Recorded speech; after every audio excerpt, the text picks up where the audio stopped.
Olá, meus amores, bem-vindos a mais uma aula, né? Hoje no nosso horário nós temos Geografia e Arte e vamos agora dar início à nossa aula, né? Então, na aula anterior de Geografia, nós estudamos o Brasil, né? Na América do Sul e na América Latina. E ficou para vocês responderem a uma atividade sobre esse assunto que a gente estudou na aula anterior. E agora nós vamos fazer a correção, certo? Então, é essa atividade aqui, ó, né? Que é a atividade da página 9. Então, vamos lá. A primeira perguntinha é: observe o mapa América, divisão geográfica, na página 7, e responda ao que se pede. Então, o mapa, né, da página 7 é o mapa em que o mapa é dividido, né, geograficamente, que é esse aqui, ó, certo? É esse aqui, que é a divisão em Américas, né, que é apenas a imagem do continente americano. Então, a gente viu, né, que existe uma subdivisão do continente americano e que aqui a pergunta é justamente essa. Quais são os subcontinentes, né, da América? Então, seria a América do Norte, que é a parte superior, né, do mapa, a América Central, que o nome já diz, que é aquela que fica ao centro, e a América do Sul. Então, a América ela é dividida em subcontinentes, né? Que é a América do Norte, a América Central e a América do Sul. Quem respondeu isso está ok. B. Em qual subcontinente o Brasil está situado? Então, o Brasil ele está situado na América do Sul. Veja aqui no mapa, ó. O Brasil ele fica aqui, né? E toda essa parte verde é a América do Sul, certo? Aí agora a próxima pergunta. Com quais países da América do Sul o Brasil não faz fronteira, ou seja, não está próximo, né, ligado? Então, seria o Chile, a resposta seria o Chile e o Equador. Se a gente olhar aqui no mapa, ó, a gente tem o Chile, ó, logo aqui, veja que ele não tem limite, fronteira com o Brasil. Ó, o Chile e também, acho que não tá focando aí para vocês, o Chile e o Equador, né? Que fica aqui, ó, bem distante, tá vendo? Equador e Chile. Então, esses dois, eles não fazem fronteira aqui, ó, limites com o Brasil. Então, seriam esses dois países, Chile e Equador. Qual é, letra D, qual é o oceano que banha a costa leste do Brasil? Então, a gente olhando aqui, né, a gente tem norte, sul, leste, oeste, né? Então, logo, a resposta seria Oceano Atlântico, né? Porque fica norte, sul, leste e oeste, né? Eu fico confusa aqui com a câmera frontal. Seria norte, sul, leste e oeste.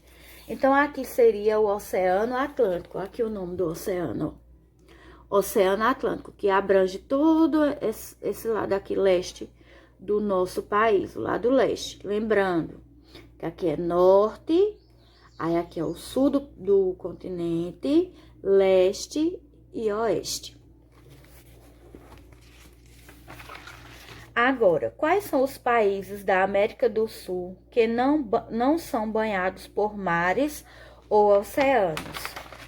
Aí a gente ia voltar lá no mapa, né? Ver a região sul, que é apenas essa parte verde.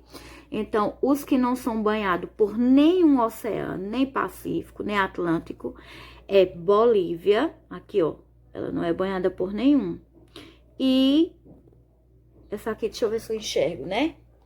Bolívia e Paraguai, né? Que são justamente um abaixo do outro, né? Eles ficam logo ao centro. Então, eles não têm contato, não faz fronteira, né? Não são alimentados pelo mar. Então, são esses dois do centro aqui, ó. Bolívia e Paraguai.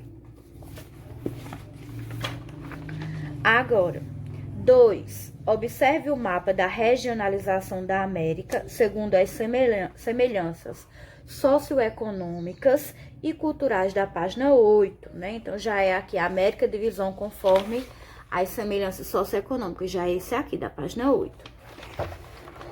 Em qual divisão o Brasil está situado? Então, o Brasil ele está situado na América Latina, porque o Brasil ele tem a língua com origem portuguesa, que é um país da Europa, né? Então, a resposta seria América Latina. B. Cite os nomes de mais 4 países da América Latina. Aí vocês iam ficar à vontade, né? Porque são vários, mas aqui te pede apenas 4. Então, eu vou listar todos e se você colocou algum desses, está correto. Então, Panamá, México, Guatemala, Bolívia, dentre outros, né? Então, aqui são alguns. Então, você pode listar qualquer um que fique na América Latina, no caso, 4. C. Qual é o único país latino-americano que na outra divisão faz parte da América do Norte? Então, um país latino-americano, né, que a gente chama de América Latina ou latino-americano, como é chamado o país, então é o México. O México, ele é um país que fica na América do Norte, porém ele é considerado, né, latino-americano por conta da origem da língua, que a gente já viu que eles têm origem, a origem semelhante, né, aos demais países da América Latina. Então, seria o México. Na página seguinte, a gente tem aí a atividade Vamos Relembrar, que vocês também iriam realizar, né? E diz assim, número 1, complete as frases de forma correta. Letra A. Há mais, aí vocês colocariam água do que terras emersas na superfície terrestre. Então, no nosso planeta, né, na superfície terrestre, existe mais água do que terras emersas. B. As terras emersas correspondem aos continentes e ilhas. Tudo isso tinha nos textos que a gente leu. C. Os continentes são grandes massas de terras emersas formadas por países. D. As ilhas são porções de terras emersas cercadas de água por todos os lados. E. A América, ela pode ser dividida em 3 subcontinentes: América do Norte, Central e do Sul. F. Há ainda outra divisão ou regionalização da América em América anglo-saxônica e América Latina. G. O Brasil pertence à América do Sul, né? E também à América Latina. H. O Brasil é banhado pelo oceano, aí era Atlântico. Então, quem respondeu a questão 1 dessa forma, né? Na letra A, você ia completar com água. Letra B, terras emersas. Letra C, continentes. Letra D, ilhas. Letra E, do norte, central e do sul. Letra F, anglo-saxônica e latina. Quem tem dúvida como se escreve anglo-saxônica, vai lá no texto. Letra G, do sul e latina. E letra H, Atlântico. Então, essa será a resposta da questão 1. Questão 2. Quantos continentes existem ao todo no globo? Quais são eles? Então, você ia dizer que no globo terrestre, a gente tem 6 continentes. E quais são eles que a gente viu na aula anterior, né? É a América, a África, a Europa, a Ásia, a Oceania e a Antártida. São 6, né? Então, retomando.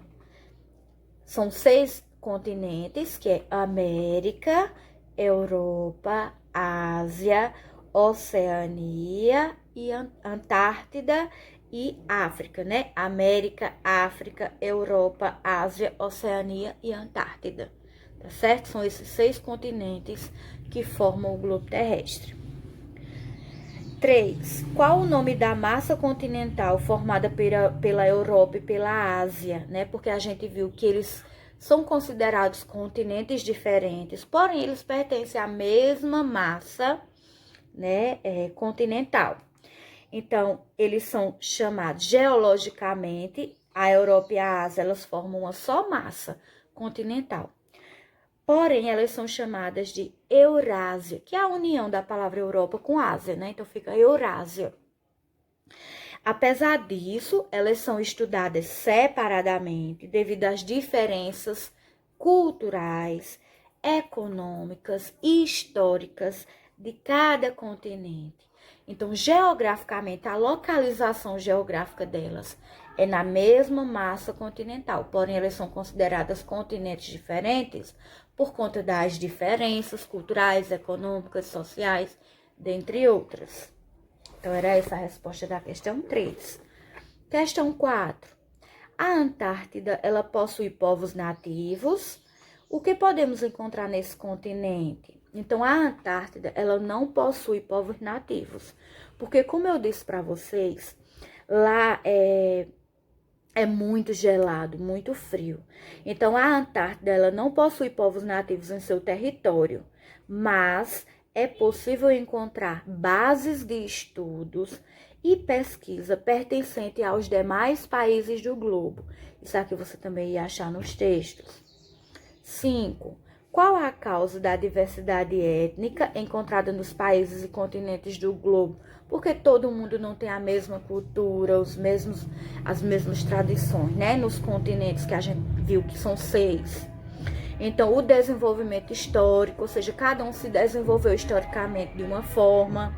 A ocupação desses países, né, por povos diferentes. As guerras, que muitos guerreavam e tomavam conta das terras dos perdedores, né? As anexações de territórios e miscigenação dos povos, que é a mistura do povo, né? Por exemplo, um negro casa com um asiático, então vai se misturando os povos e as culturas vão se tornando diferentes. Então, a resposta que tem aqui no meu módulo eu vou ler. Se você colocou parecido, está correto. O desenvolvimento histórico, a ocupação dos países, as guerras, as anexações de territórios e a miscigenação dos povos. Então, quem quiser ir colocando essa resposta, quem quiser colocar a mesma resposta, vai pausando o vídeo e vai escrevendo. 6. Releia a letra da música da abertura do capítulo e comente o significado da seguinte estrofe. O mundo, caquinho de vidro, tá cego do olho, tá surdo do ouvido. O mundo tá muito doente. O homem que mata, o homem que mente. Então, a estrofe, na verdade, ela faz referência ao fato do mundo ele estar muito intolerante, muito violento, né? O ser humano ele não está sabendo conviver com o grande, né? As grandes populações, ninguém respeita as diferenças, né? Ninguém não, alguns respeitam. Então, na verdade, é isso, né? Essa estrofe quer dizer que o mundo ele está intolerante, ele não tolera muita coisa. E também está muito violento. Então, é isso que quer dizer. 7. Quais são os critérios utilizados para regionalizar o continente americano em América Latina e América Anglo-Saxônica? Lá nos textos explicava, né? Então, a origem das línguas é a principal característica para se determinar se eles pertencem à regionalização anglo-saxônica ou americana, né? Então, a origem das línguas faladas e o nível de desenvolvimento dos países. A América Latina ela é formada por países de língua de origem neolatina e que são, em sua maioria, subdesenvolvidos e emergentes. Então, são países ainda pobres, né?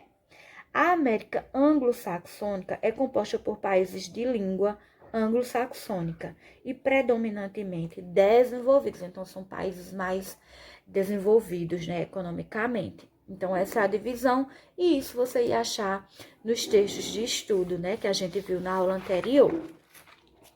Então, agora, nós vamos fazer a abertura do capítulo 2 de Geografia, né? E diz o seguinte: o que preparamos para este capítulo?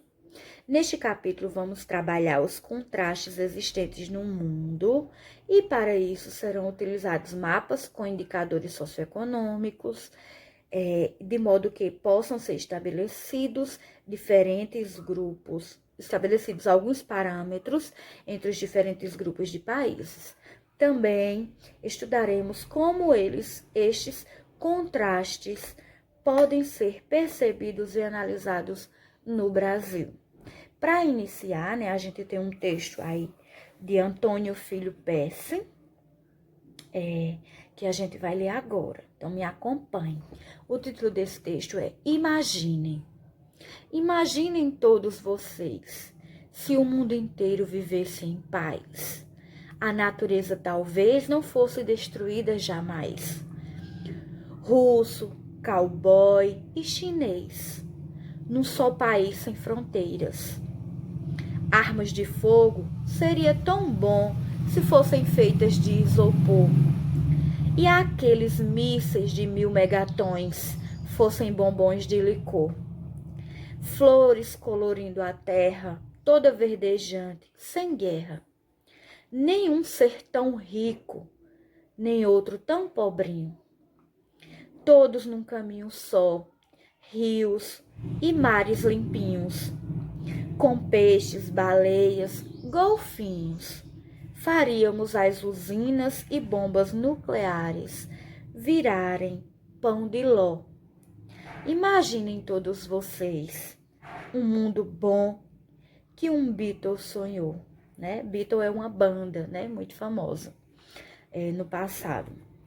Aí a gente tem como título do capítulo Mundo de contrastes, né? Mundo de diferenças, cada um com as suas diferenças, né? Então, a gente vai estudar neste capítulo isso.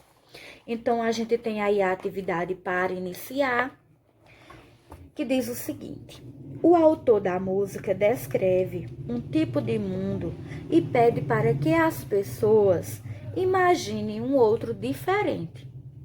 Tendo isso em vista, responda no seu caderno de geografia, como eu já disse. Como é o mundo que ele descreve? Aí você vai escrever aí com suas palavras. Ele descreveu na letra da música o mundo de que forma? Outro pontinho. E como deve ser o mundo que ele pede que as pessoas imaginem? Em sua opinião, quais são as principais causas que explicam essas desigualdades no mundo? Um mundo tão desigual. O que é que explica isso existir? Então, vocês vão responder esses 3 pontinhos no caderno de geografia. Lembrem de colocar o título, a página, né, de que se trata e tudo mais, para ficar organizadinho. Pronto. Na página seguinte, a gente tem aí um texto, indicadores socioeconômicos dos países. E diz o seguinte: você já pôde perceber em diversas situações, pelos noticiários, pela internet, pelo diálogo com seus pais, professores e demais adultos da sua convivência, que o mundo em que vivemos é bastante desigual e que há uma grande parcela da população mundial vivendo em condições que não lhes garantem a satisfação das necessidades humanas básicas e dignas. O problema é bastante complexo e as causas, elas são variadas, são várias as causas da desigualdade social, econômica, né? Algumas das causas podem ser encontradas ao longo da história. Alguns países foram colonizados por outros, que no caso do Brasil, né? Foi um país colonizado, sendo obrigados a destinar a sua organização produtiva para atender aos interesses externos. Então, o Brasil, como exemplo, né? Portugal extraiu muito das nossas riquezas econômicas e foram mandadas para Portugal para comercialização. Outro grupo de países que a minoria teve seu enriquecimento às custas da escravização e exploração das riquezas e do trabalho de outros povos.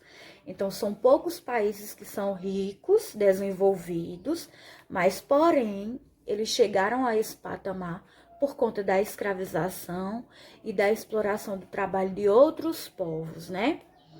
Hoje, pode-se estabelecer no mundo alguns grupos de países, classificados de acordo com o seu nível de desenvolvimento socioeconômico, que quer dizer o social e a economia, né? O que gera dinheiro no país.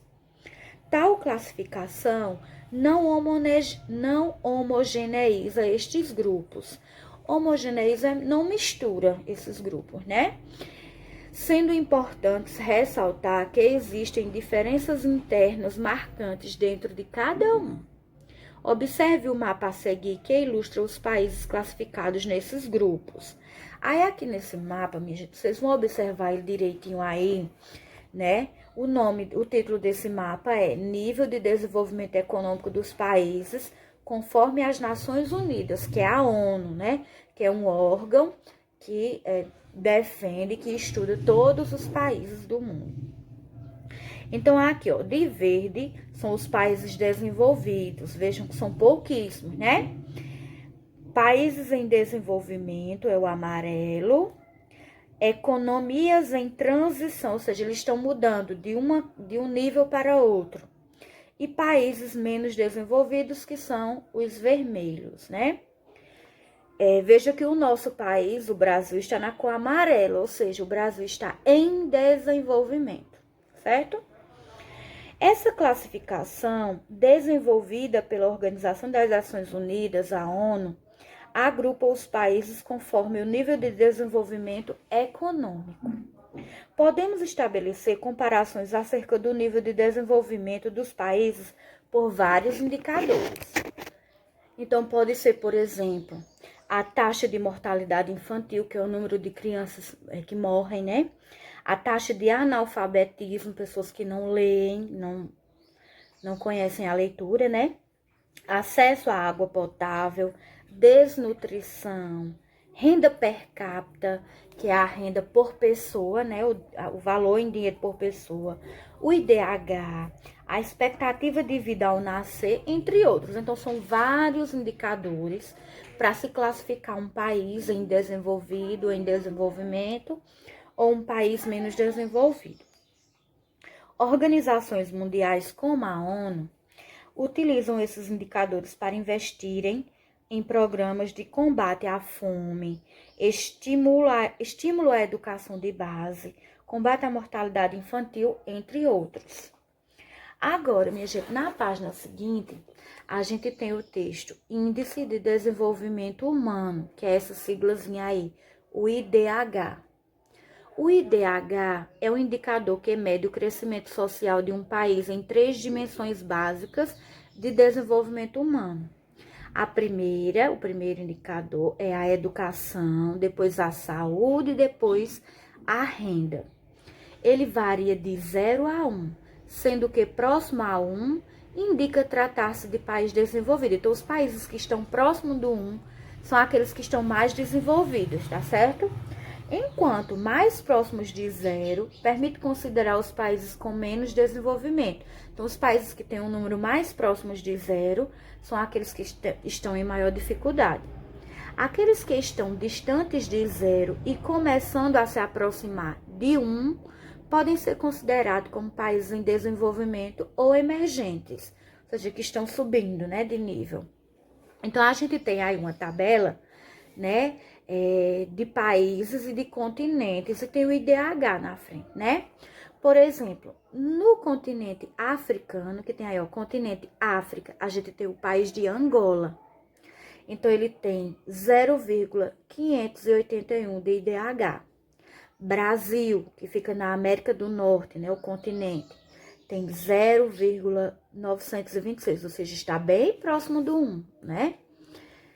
Colômbia, América do Sul, que fica na América do Sul, 0,747. Eslovênia, que fica na Europa, 0,896. Etiópia, na África, 0,467. Então, veja que esse já está bem abaixo de zero. E assim por diante. Vocês podem ler aí no módulo de vocês, para não ficar muito extensa a leitura da tabela. Mas aí nessa tabela tem os países, os continentes a qual ele pertence e o número do IDH, né? Lembrando que quanto mais próximo do zero, menos desenvolvido o país está. Quanto mais próximo do 1, mais desenvolvido ele está. Então, expectativa de vida ao nascer. Agora, a gente tem outra tabela que é a expectativa de vida. É o que a gente espera, expectativa é o que se espera, né? É a média de anos que uma população vive. Quanto melhores forem as condições de vida da população, mais anos em média ela viverá. Então, por exemplo, se a população ela tem uma saúde de qualidade, ela tem um saneamento básico de qualidade, as pessoas vão adoecer menos e, consequentemente, vão morrer menos, né? Então, a situação em que a região está, vai dizer muito sobre a expectativa de vida da população daquele lugar. Então, a gente tem aqui, ó, país, continente e a expectativa de vida ao nascer em anos. Então, por exemplo, a Argentina, que é um país que fica na América do Sul, a expectativa de lá é de 76,3 anos, né? O Brasil, na América do Sul, a expectativa de vida é de 74,5. Uma coisa que eu queria dizer a vocês, isso não quer dizer que todo mundo vai chegar nos 74 anos no Brasil aproximadamente e vai morrer, não. Pessoas vão morrer mais novos, pessoas vão morrer mais velhas. Isso aqui é uma média, a gente já viu como é que se calcula a média, né? Junta todos os dados, divide pela quantidade. Então, aqui é uma média, uma expectativa, uma estimativa, tá certo? Aí a gente tem o Congo, que fica na África, com 62 anos,3. Costa Rica, na América Central, 79,4. Eslovênia, na Europa, 80,4. Etiópia, na África, 64,1. França, na Europa, 82,2. Índia, na Ásia, 68 anos. Paquistão, na Ásia, 66,2. Então, isso é a expectativa de vida ao nascer de alguns países e de alguns continentes. Aí, agora, vocês têm a atividade para vocês realizarem aí, ó. Essa é a atividade da página 16. Escolha 4 países que possuem níveis diferentes de IDH que estão relacionados na tabela da página anterior. E, em seguida, faça uma pesquisa para localizar esses países no mundo, de acordo com o planisfério político. Feito isso, no espaço a seguir, desenhe um mapa mundi destacando esses países com cores diferentes. Então, você vai escolher 4 países daquela tabela que a gente viu, a primeira tabela, que é a tabela do IDH, e você vai fazer uma pesquisa, né, para localizar esses países no mundo. Então, você vai procurar um mapa, vai localizar esses 4 países que você escolheu, vai desenhar aqui a sua maneira, que ninguém aqui é cartógrafo, né? Ninguém vai conseguir fazer um mapa perfeito, mas vai fazer nas suas condições. E feito isso, você vai no espaço desenhar esse mapa mundo e vai destacar esses países que você escolheu com cores diferentes. Aí pode colocar o nome, né, em cima do que você pintou. Tá certo? Não esqueça de escrever os nomes dos países que você escolheu. Isso é a dica que a Keiko está dando, né? Uma dica legal é consultar o site. Aí tem o paísesibge.gov.br. Aí você vai encontrar lá. Seguindo a atividade, a gente tem aí a questão, né, da página 17, questão 1, 2 e 3. Número 1, observa a divisão dos países do globo conforme o nível de desenvolvimento econômico da página 14. Então, você vai olhar lá o mapa da página 14. 4 países considerados economicamente desenvolvidos. Aí você vai botar o nome desses 4 países que são considerados desenvolvidos. B, 3 países em desenvolvimento. É o nome de 3 países. 2, por que é importante conhecer e comparar indicadores socioeconômicos dos países? Aí você vai escrever aqui com suas palavras. O que representa a expectativa de vida ao nascer? Qual é a relação deste dado com as condições de vida de uma população? Eu acabei de explicar qual é a relação que existe entre as condições de vida que aquela população vive e a expectativa de vida delas. Então, você vai explicar aqui. E na próxima aula, eu corrijo com vocês no vídeo de correção. Minha gente, olha, agora a gente vai para a arte, né? As atividades da aula anterior, né? Eu já fiz a correção de algumas pessoas que me enviaram. Não tenho como corrigir aqui na videoaula, porque são trabalhos pessoais, individuais, então eu tenho que corrigir um por um, né? Então, não tem, porque é trabalho de arte, né? São questões opinativas, na questão para iniciar. Então, não tem como eu explicar, corrigir aqui no coletivo. Então, quem não me mandou, envie para eu fazer a correção, e quem já enviou, está ok. Então, hoje, né, nós vimos, na aula anterior, aliás, a arte figurativa. Agora, nós vamos ver a arte abstrata, tá certo? Na página 13. Então, a gente vai fazer a leitura desse textinho aqui, arte abstrata. Então, me acompanha aí junto comigo. Então, vamos lá. No início do século XX, surgiram artistas que iniciaram uma investigação sobre a cor, a forma e a linha que não se estruturavam na representação da realidade. A geometria, as manchas e áreas de cor e as inúmeras possibilidades de desenhos das linhas passaram a ser principais objetos de estudo e criação. Inaugurou-se, a partir desse momento, a abstração como forma de expressão artística, tendo como pioneiro o artista Wassily Kandinsky. Kandinsky criou a obra Primeira Aquarela Abstrata, em 1920. Nela, explorou linhas, pontos, manchas e formas que não encontram representação com a realidade. Na pintura Unidade Brilhante, encontramos formas geométricas, cores variadas, linhas retas e curvas que criam uma composição abstrata. Para apreciarmos uma obra abstrata, é necessário fazer o exercício de observá-la com atenção, compreendendo seus elementos sem buscar correspondência com algo presente na realidade. Então, aqui, minha gente, né, explica que a arte abstrata é uma arte onde o artista ele vai expressar, né, a compreensão dele, só que não vai haver nenhuma relação com a realidade.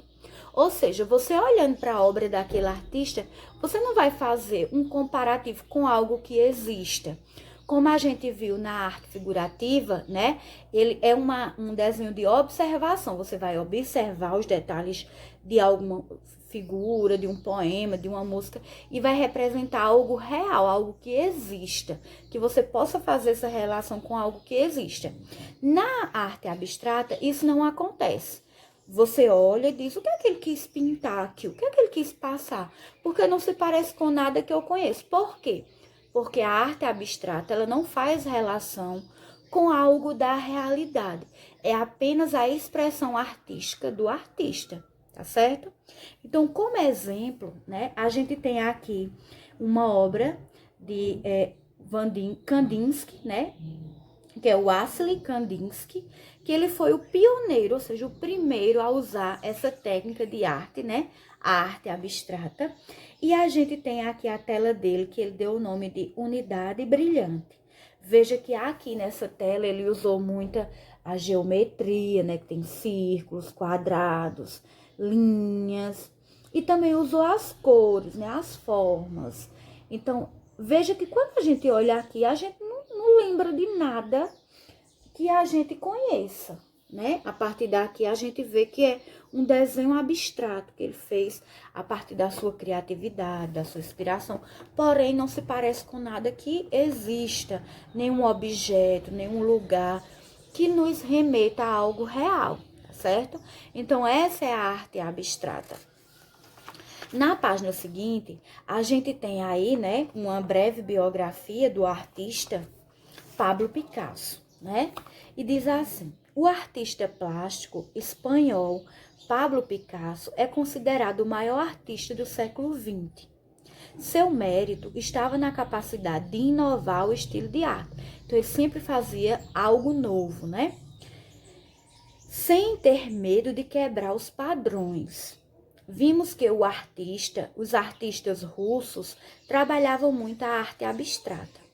Picasso, por sua vez, caminhou entre a arte figurativa e a mistura de elementos abstratos, criando algo totalmente novo para a época, um movimento artístico que ele chamou de cubismo. Então, ele fazia essa mistura da arte figurativa, que era a arte que representava algo real, com elementos abstratos, né? Que não tinha nada a ver com a realidade. Então, a essa mistura dessas duas técnicas, desses dois estilos de arte, ele fez um novo movimento artístico que ele chamou de cubismo.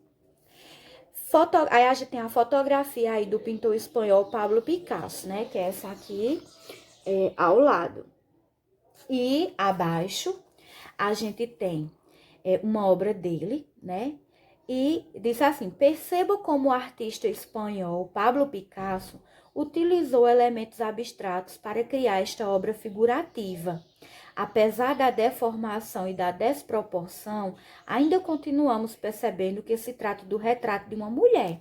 Então, aqui o que tem de real, o que a gente faz a relação com a realidade, é a mulher. A gente vê que foi uma fotografia que representa a fotografia de uma mulher. Porém, veja que a mulher tem traços todos deformados, o que leva, né, à arte abstrata, né, que é algo que não tem relação com o real. Então, ele fez essa mistura. O nome dessa obra de arte dele é Retrato de Dora Maar, que é de Pablo Picasso, que ele fez em 1937 e ele usou óleo sobre tela. Então, era pintura, né, com tinta a óleo sobre uma tela. Aí, a gente tem a atividade Cri-Cri, né, que ela deveria ser realizada na escola, porém, como nós estamos em momento de aulas remotas, nós vamos adaptar, né? Então, a gente tem aí abaixo uma obra que é Suprematismo Dinâmico, de Casimir Valevich. Ele nasceu em 1915 e morreu em 1900. Não, ele pintou, aliás, né, minha gente? Não tem condições de a pessoa ter vivido um ano. Ele pintou essa tela, começou a pintar em 1915 e terminou em 1916. Porque, como eu disse a vocês, a arte ela não é uma coisa rápida, né? Ela é um processo de criação, de tentativas. Então, ele levou praticamente um ano para terminar esta obra. O artista russo Casimir Valevich fez da geometria e da relação entre a forma e a cor sua pesquisa artística. Observe como as formas se sobrepõem na pintura e parecem flutuar no espaço da tela. Então, você vai observar que ele fez quadrados em cima de triângulos, retângulos em cima de triângulos, de quadrados. Ele foi sobrepondo as figuras geométricas. Inspire-se nas formas e cores de Malevich e crie uma composição abstrata usando recortes de papéis coloridos. Então, você vai recortar várias formas com papéis coloridos e montar a sua obra de arte aqui, inspirada nesta do artista que a gente acabou de destacar. Não é uma cópia, viu, minha gente? Eu não quero que vocês usem as mesmas formas, fazendo o mesmo formato, não. Isso aqui é uma inspiração. E aqui você vai criar a sua própria arte, tá certo? Então, é uma inspiração, não é uma cópia. Então, você vai pegar papéis coloridos, que pode ser papel de presente, papel crepom, páginas de revista, de jornal, e vai fazer a sua obra de arte, tá certo? Aí, agora, embaixo a gente tem arte em casa. A abstração também está presente em obras de escultura, como os trabalhos do artista Solowitz, que escolheu a geometria e o jogo entre as formas abertas para criar várias esculturas. Selecione materiais reutilizáveis, como caixas, rolos, que é de papel higiênico, de papel toalha, embalagens, garrafas, entre outros. Separe fita adesiva, tesoura, cola, tinta e pincéis para auxiliar na produção e crie uma escultura abstrata. Então, agora vocês vão fazer uma atividade de arte, né? Com uma escultura abstrata usando materiais reutilizáveis, reciclados, né? Que podem ser reciclados. Então, como diz aqui, garrafas, pode ser tampinhas de garrafas, embalagens de alimentos, de medicamentos, rolos de papel. O que você encontrar em casa, você vai criar sua obra de arte abstrata. Então, quer dizer que não tem a ver nada com a realidade, né? Então, você vai tirar uma fotografia da sua obra de arte e me enviar. Aí aqui do lado a gente tem uma imagem, né? 2 cubos modulados abertos, metade fora, que é de Sol Lewitt, né? Então, veja aqui que é uma foto de uma exposição e aqui tem a obra de arte dele, ó. Tá vendo? Então, vocês vão fazer a de vocês usando materiais reciclados. Então, por hoje em arte é isso. Você vai fazer com recortes de papel coloridos, a de cima, uma arte abstrata inspirada na arte, né? Do artista Casimir Malevich, que é nesta página aqui. Você vai se inspirar nessa. E aqui nessa atividade, fazendo arte, você vai criar uma escultura abstrata usando materiais recicláveis. Então, pronto, minha gente, por hoje é só. Quero ver trabalhos bem criativos, bem caprichados, tá certo? Porque sabe que te avalia toda a participação de vocês. Então, um cheiro e até a próxima aula. Bom estudo para todos!